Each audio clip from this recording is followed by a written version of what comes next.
Welcome to Dreamland, a program dedicated to an examination of areas in the human experience not easily nor neatly put in a box.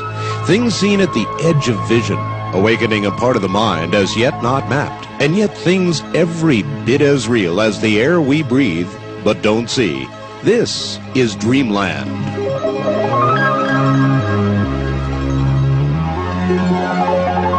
Good evening, everybody. This should be quite the program. As promised, we will have Robert Monroe of the Monroe Institute here. What an honor that is. Dr. Monroe, actually Robert Monroe, just Robert Monroe.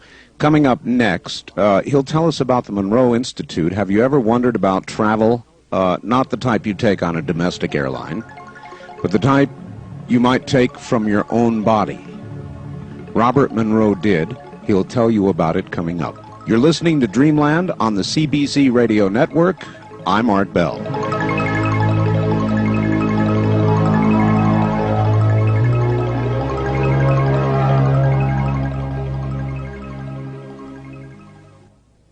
Well, good evening, everybody. The Monroe Institute travels from the body.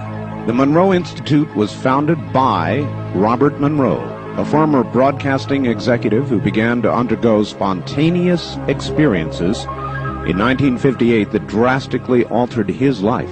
Unpredictably and without willing it, Mr. Monroe found himself leaving his physical body via a second body to explore locales unbounded by conventional concepts of time and space. He has documented these experiences in Journeys Out of the Body, a Doubleday book, in 1971, published in 8 languages worldwide, and in Far Journeys, Doubleday 1985. The Monroe Institute had its origins in the Research and Development Division of Interstate Industries Incorporated, which began investigating methods and techniques of accelerated learning in the late 1950s. That investigation led to some remarkable discoveries that dealt with the very nature of human consciousness. As a result, the basis of the research effort was expanded considerably. In 1971, the Institute was created to supplement that research effort.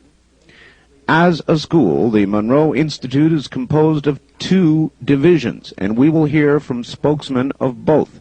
The Education Division, which conducts classes and seminars and disseminates tapes and other materials in direct application of the methods it has developed, and the Research Division, which conducts ongoing studies in enhancement of human consciousness and the development of methods and techniques that may result in practical use thereof. And that is from a Monroe Institute pamphlet, and here all the way from Faber, Virginia, is Robert Monroe. Mr. Monroe, welcome to the program. It is an honor. Well, I'm glad to be here. Gee, do we have more than one person on the phone line here? Because it's very weak. It's very weak? Very weak, yes.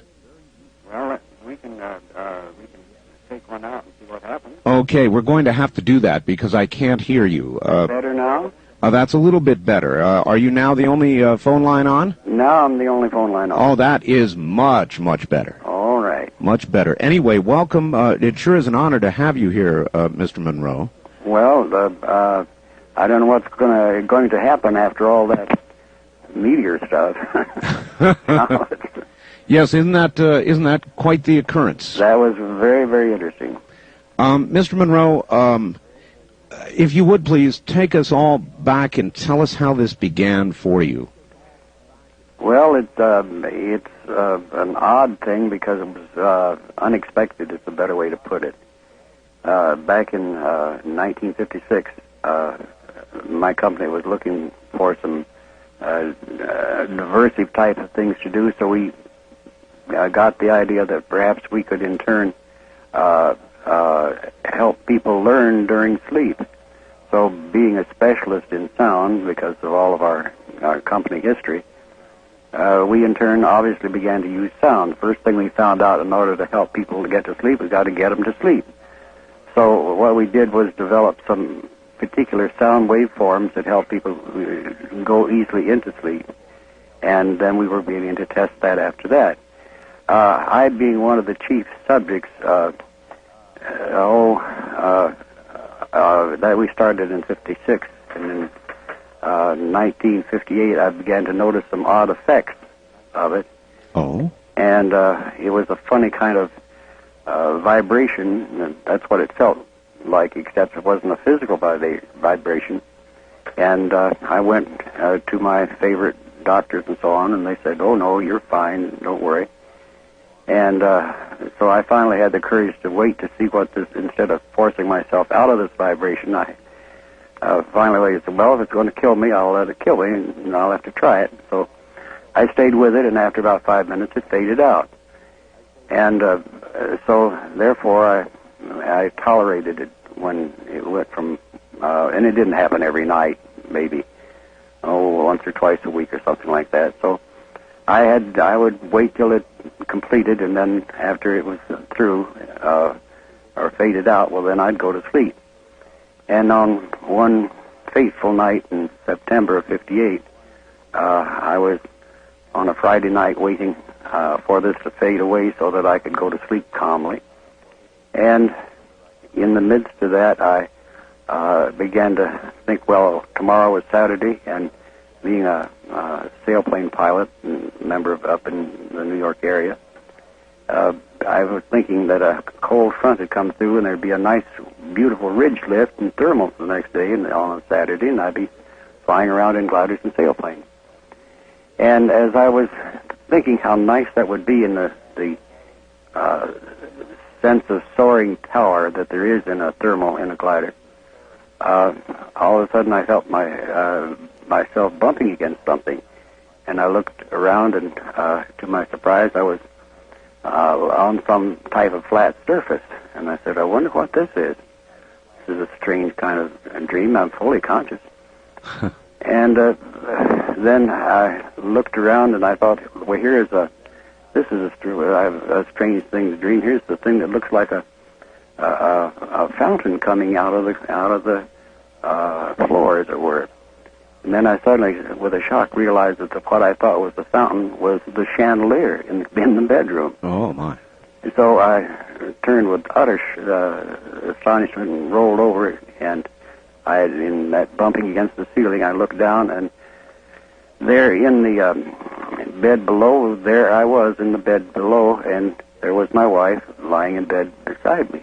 Except as I saw it at first, I didn't think that. I didn't recognize myself, because here I was bouncing against the ceiling.